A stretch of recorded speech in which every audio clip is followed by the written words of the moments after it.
안녕하세요. 부자멘토 이지윤입니다.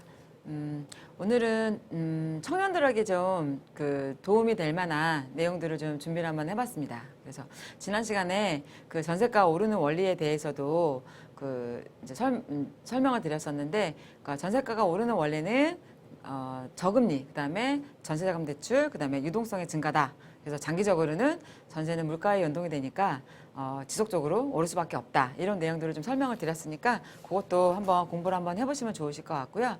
이번 시간은 우리나라 집값이 진짜 비싼지 아니면 저렴한 건지 이런 것들을 좀 한번 그 자료를 준비를 한번 해봤는데, 그 청년들이 우리나라에 대해서 굉장히 좀 부정적인 시각을 많이 갖고 계신 것 같아요. 근데 우리나라만 그게 국한돼서 생각을 해서 그렇지, 남의 나라랑 비교해서 상대적으로 평가를 하게 되면 우리나라가 굉장히 좋은 나라거든요. 그래서 우리나라에 대해서 너무 좀 부정적인 시각을 갖고 먹고 살기 힘들다, 팍팍하다 이런 생각을 갖는 것보다 조금 더 긍정적으로 바라보고, 또 그 안에서 또 어떤 것들을 찾을 수 있고 내가 할 수 있는 일이 어떤 건지 좀 긍정적으로 좀 바라보는 좀 시각을 좀 가지셨으면 좋겠고요. 일단 저희 오늘은 이제 청년들이 바라보는 시각이 진짜 우리나라가 헬조선인지 해분조선인지 이런 것들을 좀 말씀을 좀 드리고 싶은데, 워낙 이제 먹고 살기가 힘들잖아요. 그래서 뭐 삼포 시대 해가지고 삼포 세대에서 뭐 결혼도 포기하고 뭐 직장도 포기하고 뭐 이게 여러 가지 뭐 포기하는 게 삼포 세대라고 하는데, 그렇게 포기할 만큼 진짜 우리나라가 헬 조선인지 아니면은 상대적으로 평가했을 때 살기 좋은 나라인지 이런 것들을 좀 자료를 통해서 한번 설명을 좀 드리고 싶어요. 그러니까 우리나라는 그냥 우리끼리 생각했을 때는 우리나라 집값이 굉장히 비싸다고 생각을 하시죠. 그리고 지금 강남 같은 경우에도 제가 얼마 전에도 이제 어디 이제 아파트를 좀 강남에 있는 아파트를 잠깐 보러 갔다 왔었는데, 다시 반등을 하더라고요. 현장에 이미. 아직 지표로는 나와 있지는 않아요. 그러니까 실거래가나 이런 것들도 그렇고 아직 지표들로 많이 잡혀 있지는 않지만은 이미 강남에 괜찮은 아파트들은 반등을 다시 시작한 것 같아요. 이렇게 현장에 가서 보면은 바로바로 그런 것들을 느낄 수가 있거든요. 그래서 집을 사실 강남이나 특히나 이런 강남 상구 그쪽에 집을 사실 그런 계획이 있으시다면 조금 빠르게 좀 서두르시는 것도 좋을 것 같아요. 그래서 상대적으로 우리나라 집값이 진짜 비싼지 아닌지, 이건 우리나라만 국한돼서 볼 게 아니라 진짜 비싼지 아닌지를 한번 살펴보도록 할게요. 자, 일단 주거비용부터 먼저 살펴보도록 하겠습니다. 우리나라는 전세제도라는 특이한 제도가 있잖아요. 전 세계에서 우리나라밖에 없는 제도잖아요. 이거는 굉장히 서민들한테 주거 안정에 굉장히 좋은 기여를 한 제도인데, 우리나라 주거비용이나 뭐 이런 것들이 굉장히 비싸다고 생각하시죠? 저의 이제 TV를 보시는, 이지윤 TV를 보시는 그 구독자님들도 그렇게 생각을 하실 텐데, OECD 자료를 한번 볼게요. 우리끼리만 얘기하지 말고 OECD 자료를 한번 보면서 설명을 드릴게요. OECD 회원국이 38개국인데, OECD 평균이 주거 비용이 21이라고 한다면 수치상으로 봤을 때, 우리나라는 러시아 다음으로 주거 비용이 굉장히 저렴하다 이렇게 보시면 될 것 같아요. 그래서 어떻게 보면 주거 비용은 우리나라는 거의 공산국가 수준이다. 그러니까 월세나 전세가 다른 나라에 비해서 굉장히 저렴하다 이렇게 보시면 될 것 같아요. 그러니까 우리나라가 비싼 것 같지만 유럽 가보시면요, 굉장히 월세도 비싸고요. 그다음에 뭐 영국이나 이런 데들도 굉장히 사악하지만 뭐 가까운 일본도 마찬가지예요. 그래서 뭐 그런 월세나 이런 것들 주거비용 감당하기 힘들어서 일부러 죄를 짓고 감옥에 가는 경우들도 있으니까, 그래서 우리끼리만 생각하지 말고 남의 나라랑 비교해서 생각해 보면 우리나라가 주거비용이 굉장히 싼 거구나. 그럼 이게 무슨 얘기일까요? 앞으로 오를 여지가 더 많다라는 거죠. 그러니까 이런 얘기를 왜 드리냐면, 청년들이 계속해서 임대해서 집을 살지 말고 빨리 돈을 모아서 내 집을 마련해야 된다, 이런 취지로 이런 이야기를 드리는 거거든요.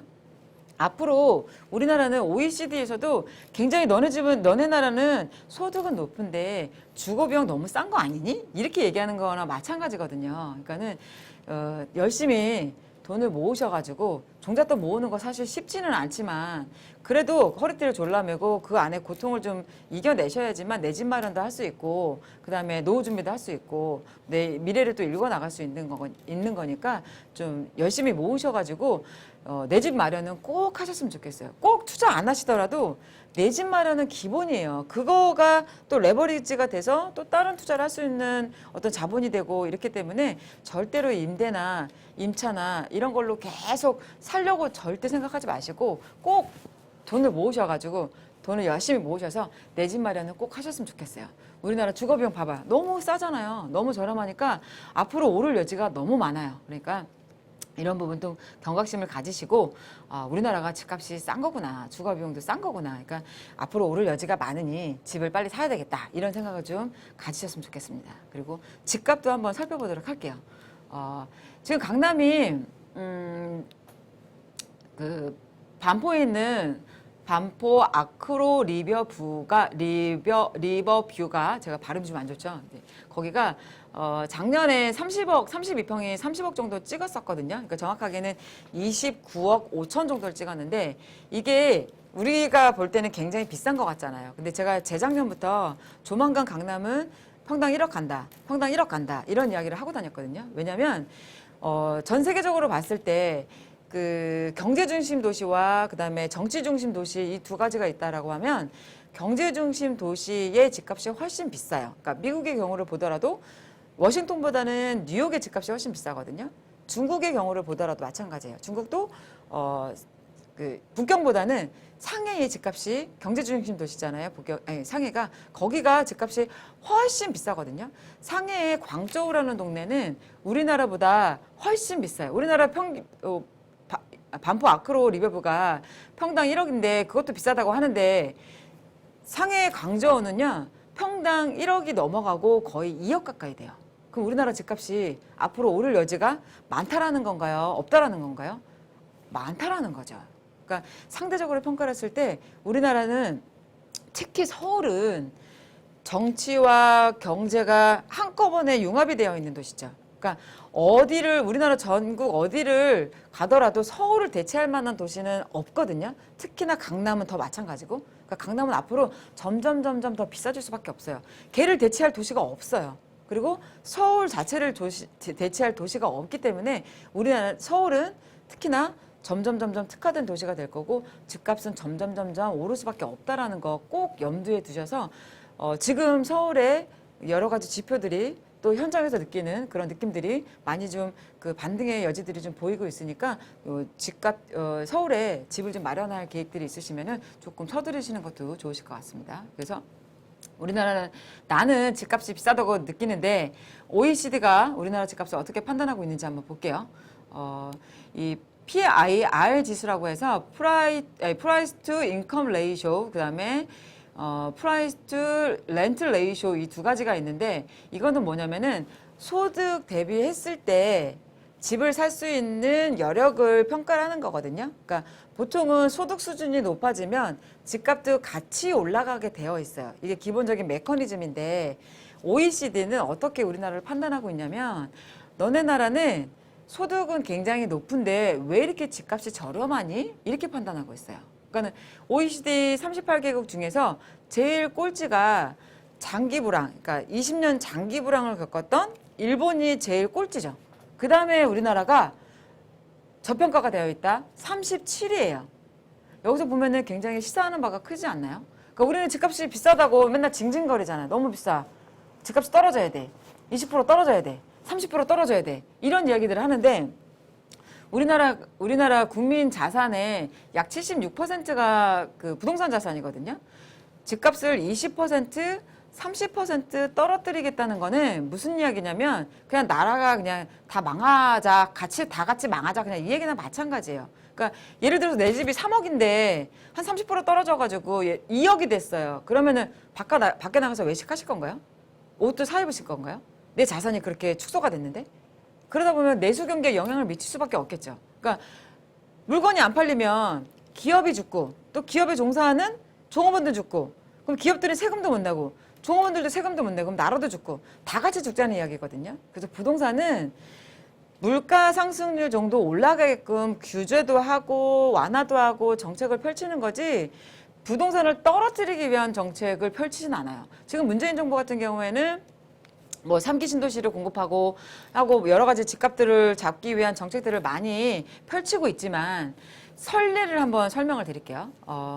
부산이 규제 지역으로 편입이 돼가지고 굉장히 집값이 많이 떨어졌거든요. 집값이 많이 떨어졌어요. 그러다 보니까 이제 집값이 너무 떨어져서 경기가 좀 안 좋아지니까 민원 이제 청원은 이제 많이 들어갔겠죠. 그래서 지금은 부산이 규제 지역에서 해제가 됐거든요. 그게 몇 퍼센트 정도 집값이 떨어졌을 때 규제 지역으로 묶었다가 너무 집값이 반등하니까 규제 지역으로 묶었어요. 그랬다가 집값이 어느 정도 떨어졌을 때 규제 지역을 풀어줬을까요? 한번 맞춰보세요. 10%? 20%? 아닙니다. 3%예요, 3%. 집값이 겨우 3% 떨어지면 그거밖에 안 떨어졌는데 그랬을 때 그 지역 경제에 미치는 영향이 굉장히 크다라고 판단을 하기 때문에 집값은 3%만 떨어지면 다시 완화 정책을 필 수밖에 없어요. 이해되셨죠? 그러니까는 지금 우리나라는 집값이 너무 많이 올라갔기 때문에 조금 안정화시키기 위해서 규제를 하고 있지만 집값이 조금 떨어진다. 이러면은 다시 또 완화 정책을 필 수밖에 없기 때문에 집값 규제와 완화는 과거에도 50여 회 이상을 반복을 해왔거든요. 그거에 너무 일희일비하지 않으셨으면 좋겠어요. 그래서 좀 진득하게 부동산 투자를 하셨으면 좋겠고 여러 가지 어떤 자료들을 통해서 봤을 때 그다음에 다른 나라의 그런 시각으로 봤을 때도 우리나라는 주거 비용도 너무 저렴하고 집값도 너무 저렴하다. 이 얘기는 무슨 얘기인가요? 앞으로 오를 여지가 굉장히 많다라는 거죠. 특히나 좋은 부동산은 더 많이 오를 여지가 많다라는 거죠. 그러니까는 부동산 투자에 있어서 늦은 시기는 없습니다. 항상 지금 바로예요. 지금 상황에서 어떤 요소에 괜찮은 걸 사느냐 이거를 공부를 하셔야지 부동산 투자에 따로 시기는 없거든요. 그래서 이런 여러 가지 지표들을 보시면서 자료들을 보시면서 조금 투자에 대한 좀 의욕도 좀 불태우시고 자극도 받으시고 아 우리나라 집값이 이렇게 싸구나 아직 오를 여지가 많구나 주거비용이 이렇게 저렴하구나 더 오르겠구나 그래서 나도 빨리 집을 사야 되겠다 이런 좀 자극들도 받으시고 좀 열정을 좀 불태우셨으면 좋겠어요. 그래서 오늘은 우리나라는 헬조선이 아니라 해본조선이다. 우리나라는 천국이다. 남의 나라에 비하면. 중국도 평당 2억이다. 우리나라는 1억밖에 안 된다. 그래서 집을 안 사면은 정말로 해를 겪을 수 있다. 이런 이야기를 강조를 드리면서 오늘은 마치도록 하겠습니다. 그리고 열심히 또 이제 그 구독자님들을 위해서 열심히 또 설명도 드리고 또 좋은 내용도 많이 알려드렸으니까 내용이 좋으셨다면 구독과 좋아요도 눌러주세요. 감사합니다.